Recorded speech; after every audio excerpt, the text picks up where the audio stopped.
এমনি তো যারা এলেম হাসিল করা ছাড়া দাওয়াতের কাজ করে তাদের তো ভুল হইতেই থাকে। এজন্য দাওয়াতের কাজ করার জন্য আগে এলেম শিখতে হবে।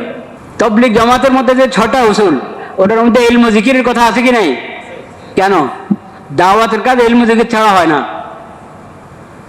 কিন্তু তবলিগ জামাতের অনেক সাথী ওরা চায় ইলম ও জিকির ছাড়া দাওয়াতের কাজ করবে।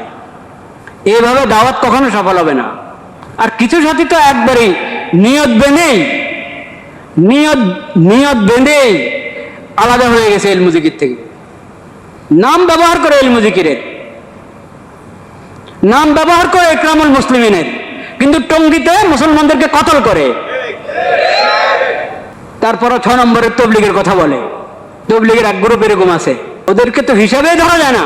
কিন্তু যারা সঠিক পদ্ধতিতে তবলিগ করবে, ইলম ও জিকিরের নীতি অনুযায়ী তবলিগ করবে, আমি তাদেরকে বলছি আপনারা ইলম ও জিকিরের দিকে পূর্ণ গুরুত্ব দেন, নতুবা দাওয়াত সফল হবে না।